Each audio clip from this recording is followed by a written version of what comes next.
بار بار آپ سے عرض کرتا ہوں کہ مئی کے بعد ڈپلومیسی میں پاکستان نے کمال کر دیا. صرف انڈیا کو نہیں ہرایا, ڈپلومیسی میں بڑی بڑی پاورز کو ہلا کے ان ساری پاورز کو اکٹھا کر کے وہ پاکستان لے آئے. اب آپ دیکھ لیں رشیا جو ہے وہاں پہ پاکستان کا ذکر ہوتا ہے, امریکہ کے اندر روز پاکستان کا ذکر ہوتا ہے, ایران کے اندر سے پاکستان زندہ باد کے نعرے لگتے ہیں, تشکر پاکستان کے نعرے لگتے ہیں, اور ساتھ ہی جو میزائل پھینکے جاتے ہیں اسرائیل کے اندر اس کے اوپر تھینک یو پاکستان لکھا جاتا ہے. تو چائنا جو ہے وہ پاکستان کو بہت زیادہ امپورٹنس دے رہا ہے. ساری گلف سٹیٹس جو ہیں ان سب کے ساتھ ہمارے پرائم منسٹر روزانہ بات کرتے ہیں, اور پھر جو آرمی چیف ہیں ہمارے وہ بھی جاتے ہیں. تو اس سے زیادہ بہتر ٹائم میرا نہیں خیال کہ پاکستان کے اندر کبھی آیا ہو سفارتی لحاظ سے, کہ جس کے اندر ہم اپنا نقصان کوئی نہیں کر رہے لیکن پوری دنیا جو ہے ہمیں بلے بلے بھی کر رہی ہے اور تھپکی بھی دے رہی ہے اور شاباش شاباش بھی کر رہی ہے. میرا خیال ہے اس پہ شکر ادا کرنا چاہیے, اور بجائے اس کے کہ ہم اپنی جو قیادت کا جو کمال ہے اس کو منفی کرتے جائیں یا پاکستان کے اندر رہ کے نفرت کرتے رہیں. یہ میرا نہیں خیال کہ یہ کرنا چاہیے. ہمیں اللہ تعالیٰ نے بہت کرم کیا ہے, بہت نوازا ہے, اور اس نوازش پہ اللہ تعالیٰ کا شکر ادا کرنا چاہیے. بہرحال اب تک کی جو صورتحال ہے وہ میں آپ کے سامنے رکھتا ہوں, اور جو صورتحال ہے وہ دلچسپ ہے. ایک تو یہ ہے کہ امریکہ اور اسرائیل کے اندر لڑائی شروع ہو گئی, آپس میں لڑ پڑے ہیں, اور ٹھیک ٹھاک قسم کی لڑائی ہوئی ہے. کیا لڑائی ہوئی, کہاں ہوئی, پوری ڈیٹیل آپ اس میں ملاحظہ کریں گے. اور اس کے ساتھ ساتھ ایران کے 2 ایٹمی ریئیکٹرز کے اوپر حملہ ہوا ہے, اور اس میں سے ایک کے اندر سے تابکاری بھی نکل آئی ہے جو ظاہر انتہائی خطرناک ہے, اور اس پہ ایران بھی پریشان ہے اور دنیا کی دوسری طاقتیں بھی بہت پریشان ہیں. پھر میاں شہباز شریف صاحب نے ایک ایسا اعلان کیا جس نے دنیا کو حیران کر دیا ہے کہ اگر پاکستان کر سکتا ہے تو باقی دنیا کے ملک جو ہیں وہ کیوں نہیں کر سکتے. کیا اعلان ہے یہ بھی آپ کو اس ویلاگ میں بتایا جائے گا. اور دنیا یہ سوچ رہی تھی کہ ایران کے اندر آخر ایسی کون سی چیز ہے جس کی وجہ سے ایران آج بھی ڈٹ کے کھڑا ہے اور وہاں پہ قیادت کا بحران پیدا نہیں ہوا, رجیم چینج نہیں ہوئی. وہ جو ہتھیار ہے وہ سامنے آ گیا ہے. پوری ڈیٹیل آپ کو اس ویلاگ میں دی جائے گی. لیکن اس جنگ میں ایران کا بہت نقصان ہوا ہے, اس میں کوئی شک نہیں. 40,000 عمارتیں ایران کے اندر تباہ ہو گئی. انفراسٹرکچر کا بہت نقصان ہوا ہے. نیوی بقول امریکہ کے 92% تباہ ہو گئی. ایئر فورس تباہ ہو گئی. ایئر ڈیفنس جو اس کو بہت نقصان پہنچا. افواج جو ایران کی ہے اس کو بہت نقصان پہنچا. اس کے ساتھ ساتھ جو ان کی ہائیسٹ قیادت تھی وہ دنیا سے چلی گئی, دنیا سے رخصت ہو گئی, اس کو شہید کر دیا گیا. اور اس کے ساتھ ساتھ تقریباً 2,000 کے قریب لوگ وہاں پہ شہید ہوئے, اور 20,000 کے قریب لوگ زخمی ہیں. تو ہر طرف سے اگر دیکھا جائے تو ایران کے اندر تباہی ہے, لیکن اس کے ساتھ ساتھ 2 بلیسنگز بھی نکلی ہیں, اور وہ جو بلیسنگز ہیں وہ بھی کمال ہیں. ان کو بھی میرا خیال ہے ہمیں نظر میں رکھنا چاہیے. ایک تو آبنائے ہرمز ہے جس کو روک کے, جس کو کنٹرول کر کے ایران نے اب جہازوں سے پیسے وصول کرنے شروع کر دیے. کوئی بھی جہاز اگر وہاں سے گزرنا چاہتا ہے تو اسے $2 ملین دینا پڑتا ہے, جو ہیوج رقم ہے, یعنی $20 لاکھ جو ہے وہ پے کرنا پڑتا ہے. وہ ایرانی بحریہ کو پے کرتے ہیں اور اس کے بعد اپنا جہاز وہاں سے گزار لیتے ہیں. تو یہ بھی ایک کمال ہوا ہے کہ وہ ایران جس کے اوپر معاشی پابندیاں تھیں, جس سے کوئی سامان خریدا نہیں جا سکتا تھا, نہ ہی انٹرنیشنل مارکیٹ سے وہ کوئی چیز خرید کے اپنے ملک لا سکتا تھا, اب وہاں سے جو جہاز گزر رہے ہیں وہ پے کر رہے ہیں. اور پے بھی اس طرح کر رہے ہیں کہ کبھی ڈالرز میں پیمنٹ ایران لے لیتا ہے, اور کبھی کہتا نہیں ہمیں چائنیز جو روپیہ ہے, چائنیز جو کرنسی ہے اس کے اندر پیسہ چاہیے, یعنی یوان میں, اور پھر یوان میں لوگوں کو دینا پڑتا ہے پیسہ. تو یہ بھی ایک وقت آیا ہے ایران کے اوپر. اور دوسرا یہ ہے کہ اس وقت ایران نے جس قدر شدت کے ساتھ اور مضبوطی کے ساتھ اپنے آپ کو ثابت کیا اور یہ بتایا ہے کہ ہم ورلڈ پاور سے بھی نہیں گھبراتے, اس سے جو ایران کا امیج ہے وہ بہت بلند ہوا ہے. تو اب وہ قومیں جو پسی ہوئی تھی, جو دبی ہوئی تھی, انہوں نے ایران کو آئیڈلائز کرنا شروع کر دیا, اور سب نے کہنا شروع کر دیا کہ اگر ایران کر سکتا ہے تو ہمیں کیا موت پڑ گئی, ہم بھی ورلڈ پاورز کے سامنے کھڑے ہو سکتے ہیں. تو یہ 2 چیزیں جو ہیں ایران کے اندر بہت ڈیولپ ہوئی ہیں. اب جو فائنینشیل ٹائم ہے اس کی ایک سٹوری ہے. اس سٹوری کے مطابق $20 لاکھ کی ادائیگی سے بحری جہاز جو وہاں سے گزر سکتے ہیں, اور جنگ سے پہلے یہاں روزانہ 135 جہاز گزرتے ہوتے تھے آبنائے ہرمز سے, اور 1 مارچ سے آج تک یعنی 25 مارچ کو یہ سٹوری دی گئی ہے, اس وقت تک انہوں نے کہا صرف 116 جہاز یہاں سے گزرے ہیں. یعنی روزانہ یہاں سے 135 جہاز گزرتے ہوتے تھے, لیکن آلموسٹ پورے مہینے کے اندر اب یہاں سے صرف 116 جہاز گزرے ہیں, جو ظاہر ہے ایران کا دبدبہ ہے جس کی وجہ سے یہ سارا جو آبنائے ہرمز ہے یہ کنٹرول ہوگی, روکے. ساتھ ساتھ یہ بتایا گیا کہ جناب چین کے جہاز یہاں سے گزرے ہیں, انڈیا کے جہاز یہاں سے گزرے ہیں اور خلیجی ممالک کے کچھ جہاز جو وہ یہاں سے گزرے ہیں. باقی جو جہاز ہیں ان سب کو روک لیا گیا. وہاں سے گزرنے کے لیے انہیں $20 لاکھ ادا کرنے پڑتے ہیں. ساتھ کو ڈارک فلیٹس ہیں. یہ وہ جہاز ہوتے تھے جن کے اوپر پابندی ہوتی تھی کہ یہ کسی انٹرنیشنل پانی میں سے نہیں گزر سکتے, ان کو اجازت دے دی گئی. اور اس کے اندر ظاہر رشیا کے جہاز بھی ہیں اور ساتھ ساتھ ایران کے جہاز بھی ہیں جن کے اوپر تیل لدا ہوا تھا, اور ٹمپریری طور پہ ڈونلڈ ٹرمپ نے ان کو اجازت دے دی کہ آپ انہیں مارکیٹ پہ بیچ سکتے ہیں تاکہ پرائس کی جو آئل کی پرائس ہے اس کو کنٹرول کیا جا سکے.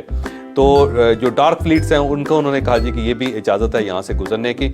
باقی یہاں سے کوئی نہیں گزر سکتا. اور کوئی جہاز آتا ہے تو وہ ریڈیو فریکوینسی جو ہے VHF 16 اس کے اوپر وہ رابطہ کرتا ہے, اور رابطہ کر کے پھر ان کی جو پیری ہے اس سے ان کا رابطہ ہوتا ہے, اور اس کے بعد پھر پیمنٹ کرنے کے بعد وہ یہاں سے گزر سکتا ہے.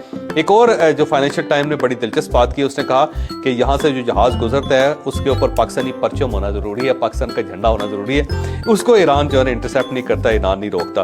تو جو جہاز ہے پاکستان کے نہیں ہیں وہ بھی پاکستان کا جھنڈا لگا کے یہاں سے گزر جاتے ہیں. تو یہ ایک میرا خیال ہے بڑے پاکستان کے لیے پرائڈ کی بات ہے کہ پاکستان کا جو جھنڈا ہے اس کی اتنی عزت ہے کہ کوئی غیر ملک کا جہاز اگر اس کے اوپر لگا لے پاکستانی جھنڈا تو اس کو بھی گزرنے کی اجازت مل جاتی ہے اپنا حرمت سے.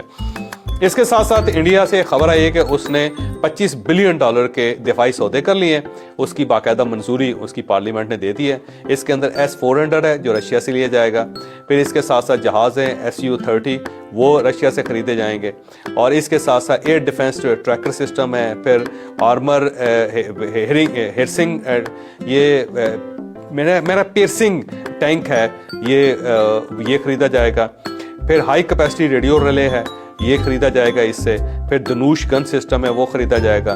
پھر رن وے انڈیپینڈنٹ ایریل سرویلنس سسٹم ہے یہ بھی اس سے خریدا جائے گا. تو یہ $25 بلین کا سودا جو ہے اس کی اجازت جو ہے وہ ان کی پارلیمنٹ نے دے دی ہے, گورنمنٹ نے دے دی ہے. اور اب یہ $25 بلین جو ہے دوسری قومیں کھا جائیں گے اور انڈیا لے لے گا ایکوپمنٹ. لیکن اس کے بعد جب پاکستان کے ساتھ لڑائی ہوگی تو ان ایکوپمنٹس کے ساتھ بھی وہی ہوگا جو ان کے رافیل طیاروں کے ساتھ ہوا تھا. انڈیا کا کمال یہ ہے کہ بڑے سے بڑے سسٹم لے کے بھی اس کو پاکستان کے ہاتھوں بے عزت کروا لیتا ہے, اور اس کے بعد وہ ساری کمپنی جو بیٹھ جاتی ہے. رافیل طیارے اس کے بعد بک ہی نہیں رہے. اب دنیا جو ہے نا اس کو دیکھ کے مذاق اڑاتی ہے اس کا کہ یہ انڈیا کے پاس تھے اور پاکستان نے چھوٹے جہازوں کے ذریعے نارمل ایک مشینوں کے ذریعے ان کو گرا لیا.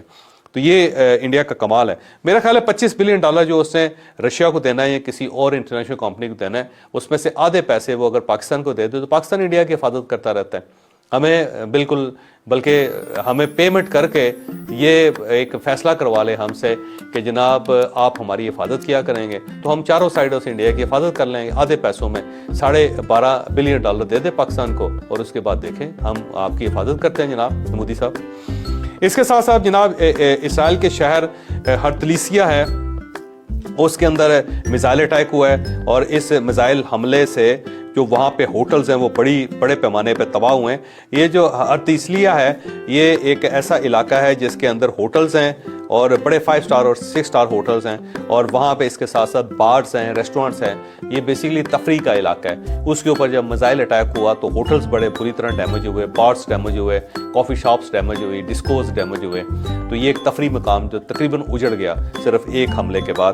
اور یہ حملہ جان بوجھ کے ایران نے کیا تاکہ وہاں پہ جو لوگ تفریح میں نہ رہے ہیں وہ بھی سب گھبرا کے اپنے گھروں کو چلے جائیں. اس کے ساتھ ساتھ جناب برطانیہ نے ایک خبر دی ہے, اور یہ وہ خبر ہے جو ہماری ہیڈ لائن بھی ہے.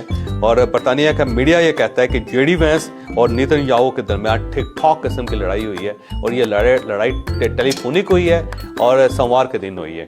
اور JD وینس نے فون کیا نیتن یاہو کو اور اس نے اس کو جھاڑا کہ تمہاری وجہ سے ہم پھنس گئے ہیں اور تم نے ہمارے پریزیڈنٹ کو پراپر جو ہے مس گائیڈ کیا تھا, اور ڈونلڈ ٹرمپ کو تم نے کہا تھا کہ جب ہم حملہ کریں گے فوری طور پہ وہاں کی قیادت جو ہے وہ ماری جائے گی اور اس کے بعد رجیم چینج ہو جائے گی اور ایران بڑی آسانی سے ٹوٹ کے ہماری گود میں گر جائے گا. لیکن ہم وہ گود تلاش کر رہے ہیں جس کے اندر ایران نے گرنا تھا, اور وہ آسانی بھی تلاش کر رہے ہیں جس سے ایران نے تباہ ہونا تھا, کیونکہ ایران اپنی قیادت کھونے کے بعد زیادہ مضبوط ہو گیا اور اس نے آپ کے ساتھ ساتھ ہمیں بھی تباہ کر دیا. تو JD وینس جو تھا اسے ٹکا کے بیسی کی نیتن یاہو کی, اور یہ پھر ظاہر ہے بہت ساری جگہوں پہ رجسٹرڈ بھی ہوئی کہ ان کے آپس میں پھٹا ہو گیا. تو پھر خود ہی اسرائیل نے منگل کو ایک خبر ریلیز کر دی کہ جی JD وینس نے بڑا برا منایا کہ یہ جو اسرائیلی ہیں فلسطینیوں کے اوپر حملہ کیوں کر رہے ہیں، تو اس کو انہوں نے ڈائیورٹ کر دیا، ڈائیورژن کی کوشش کی تاکہ ایران کا جو معاملہ ہے وہ درمیان سے نکل سکے. لیکن اب برطانیہ نے اوپن کر دیا ہے کہ جناب یہ معاملہ ہوا ہے اور ان کی کال جو انٹرسیپٹ بھی ہوئی ہے، اس کا لوگوں کو پتہ بھی چلا ہے کہ ان کے آپس میں پھڈا ہو گیا، اور پھڈا JD وینس جو اس نے کیا ہے، اور اس نے نیتن یاہو کو باقاعدہ رگڑا لگایا کہ یار تو کس قسم کی چیز ہے، تم نے اپنے انٹرسٹ کے لیے ہم سب کو بروا دیا اور امریکہ کو بے عزت کروا دیا. تو یہ جو پہلی یہ ویو نہیں ہے، یہ ذہن میں رکھیے گا. اب ہر جگہ پہ یہ فیل کیا جا رہا ہے، امریکہ کے اندر بھی فیل کیا جا رہا ہے، اسرائیل کے اندر بھی یہ فیل کیا جا رہا ہے کہ یہ سارا معاملہ جو نیتن یاہو کا ذاتی طور پہ تھا، اور اس نے اسرائیل کو بھی پھنسا دیا، ساتھ امریکہ کو بھی پھنسا دیا. وہاں پہ جو اپوزیشن لیڈر ہیں وہ بار بار یہ بات کر رہے ہیں کہ یہ نیتن یاہو کا سارا قصور ہے اور اس کی وجہ سے اسرائیل جو اس کو بھی کٹ پڑ رہی ہے، مار پڑ رہی ہے. بلکہ یہاں پہ میں ایک اور بڑی دلچسپ بات آپ کو بتاتا جاؤں کہ حزب اللہ جو ہے نا وہ حملے کر رہا ہے شمالی اسرائیل کے اوپر. تو شمالی اسرائیل کے جو علاقے ہیں ان کے جو نمائندے ہیں وہ بھی نیتن یاہو کے خلاف ہو چکے ہیں. وہاں پہ جو MPs ہیں ان کے، اور وہاں پہ جو میئرز ہیں انہوں نے بھی تلواریں نکال لی ہیں، جوتے انہوں نے سیدھے کر لیے ہیں اور نیتن یاہو کا سر تلاش کر رہے ہیں وہ. بلکہ 2 شہروں کے جو میئر ہیں وہ میں آپ کو بتاتا جاتا ہوں. ایک جو شہر ہے اس کا نام کرات شمونہ ہے. جو کرات شمونہ کا جو میئر ہے وہ باقاعدہ رو بھی پڑا ہے، اور اس نے کہا کہ ایک پورا شہر ہے ہمارا جو صفحہ ہستی سے مٹ گیا ہے، لوگ نقل مکانی کر رہے ہیں، اور جو یہ صورتحال اگر کنٹرول نہیں ہوتی تو اس کے بعد یہ سارا علاقہ ویران ہو جائے گا. ساتھ اس نے کہا جی کہ نیتن یاہو نے ہمیں اکیلا چھوڑ دیا ہے اور حزب اللہ کے رحم و کرم پہ چھوڑ دیا. اب حزب اللہ ہے اور ہم ہیں اور ہماری لاشیں ہیں اور ہمارے زخم ہیں، اور جو سینٹر ہے یعنی کہ جو تل ابیب ہے اس طرف سے کوئی مدد ہمیں نہیں مل رہی.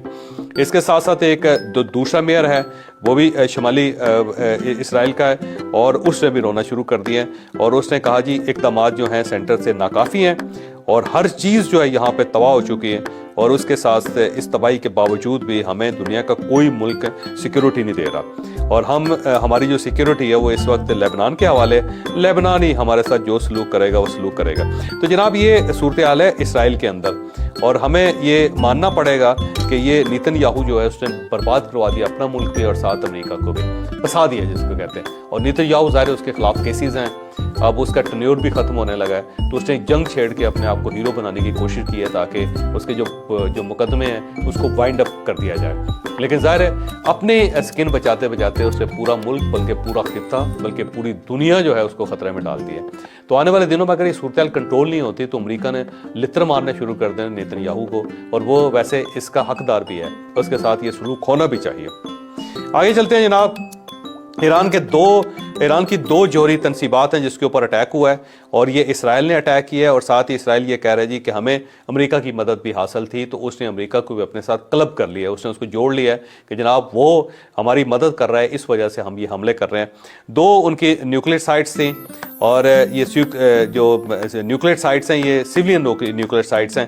ایک تو خنداب ایک علاقہ ہے اور وہاں پہ ہیوی واٹر کمپلیکس ہے، وہاں پہ ہیوی واٹر بنتا ہے، اس کے اوپر اٹیک ہوا ہے. اور دوسرا یزد کے قریب ایک شہر ہے اردگان، اور اردگان جو شہر ہے اس کے اندر یورینیم اسودہ کی جاتی ہے، اور وہاں پہ بھی اٹیک ہوا ہے. اور یہ جو یزد والا شہر ہے اردگان، اس کے اوپر جب اٹیک ہوا تو اندر سے یورینیم لیک ہوئی ہے، یہ کنفرم ہو گیا، اور ایران نے خود کنفرم کیا. لیکن ساتھ ہی ایران نے کہا ہے کہ اس کو کنٹرول کر لیا گیا ہے، یہ اس کمپاؤنڈ سے باہر نہیں گئی تابکاری. لیکن یہ بات درست ہے کہ ریکٹر سے جو تابکاری وہ باہر نکلی ہے. جب ریکٹر سے باہر نکل جائے تو پھر اس کو کنٹرول کرنا نیئر ٹو امپاسبل ہوتا ہے. اب یہ سوال یہ ہے ایران سے پوچھا بھی جائے گا کہ آپ نے اس کو کنٹرول کیسے کیا. لیکن یہ جو لیکیج ہے یہ پہلی دفعہ ہوئی ہے اس ساری جنگ کے درمیان، تو اس کا مطلب یہ ہوا کہ یہ حالات جو ہیں زیادہ خطرناک ہوتے چلے جا رہے ہیں. تو یہ آلموسٹ آپ یہ سمجھیں کہ ایک ایٹمی دھماکہ ہی ہو گیا امریکہ کے ایران کے اندر، امریکہ کی غلطی سے اور اسرائیل کی غلطی سے. اور اب اگر یہ تابکاری پھیل جاتی ہے تو یہ صرف ایران تک نہیں رہے گی، اس کے اثرات بہت دور تک جائیں گے. اور اگر اسرائیل کو کنٹرول نہ کیا گیا اور وہ اسی طرح ایٹمی ریئیکٹرز کے اوپر حملہ کرتا گیا تو یہ پورا خطہ جو ہے جل کے راکھ ہو جائے گا، جس کے اندر اسرائیل کا اپنا بھی کچھ نہیں بچائے گا. اور ایران جو ہے وہ میرا خیال ہے ابھی تک صبر کا مظاہرہ کر رہا ہے، لیکن جب اس کی نیوکلیئر سائٹس کے اوپر اٹیک شروع ہو گئے تو وہ بھی کچھ کر سکتا ہے، اور اگر وہ کچھ ہوگا تو وہ پورے خطے کے لیے بہت خطرناک ہوگا.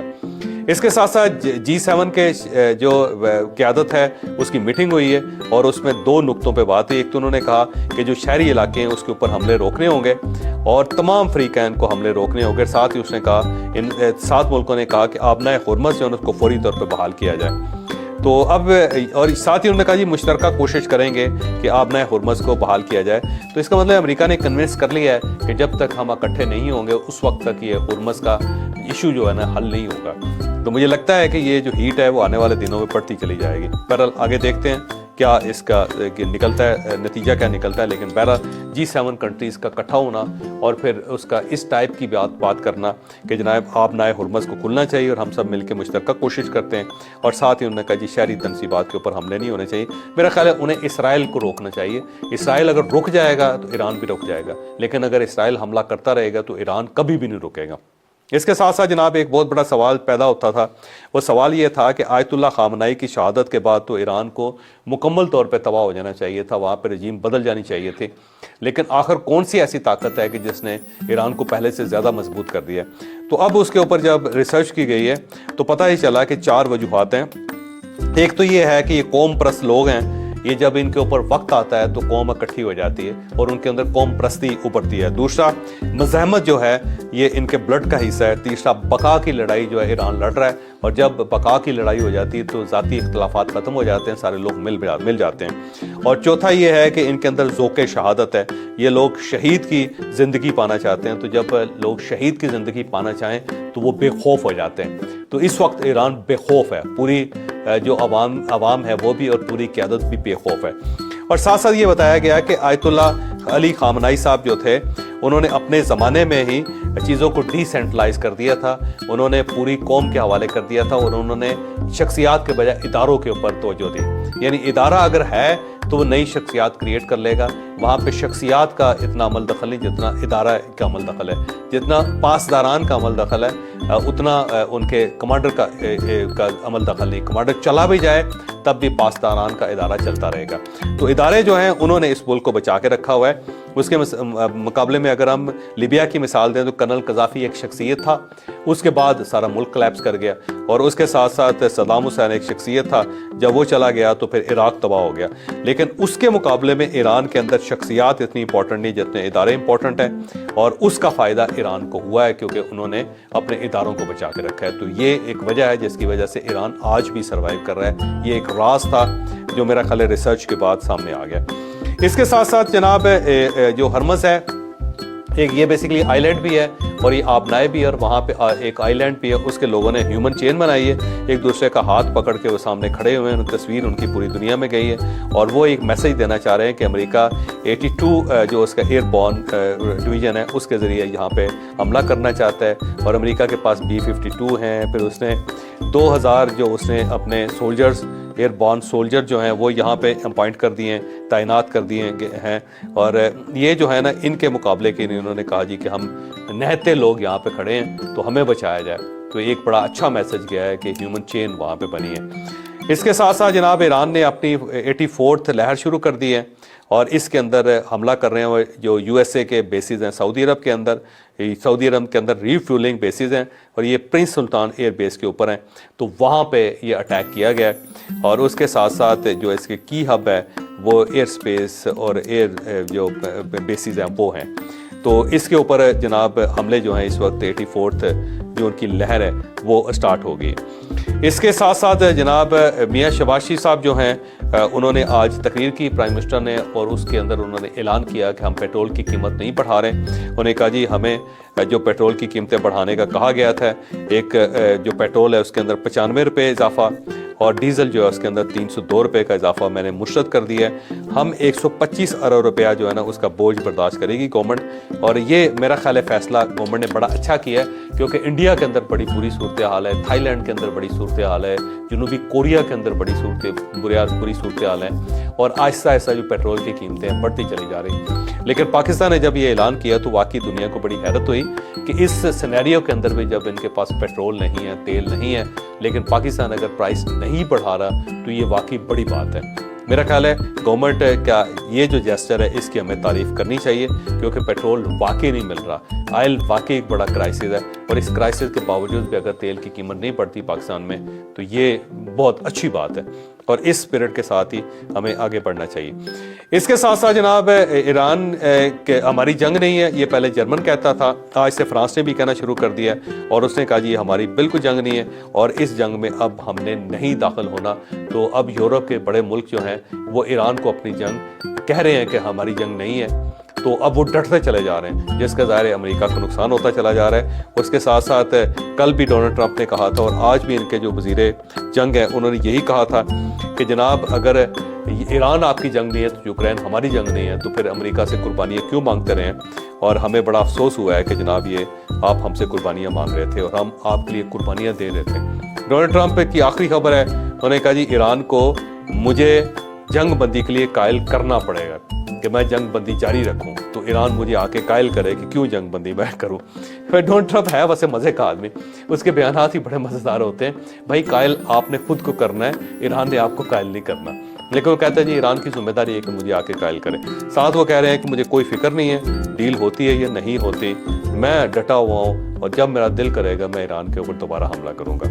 میرا خیال ہے کہ ڈونلڈ ٹرمپ کو سمجھنا جو ہے نا ویری ڈیفیکلٹ ہے۔ دو بندے ہیں دنیا میں جن کو انڈرسٹینڈ کرنا انتہائی مشکل ہے، ایک عمران خان اور دوسرے ڈونلڈ ٹرمپ۔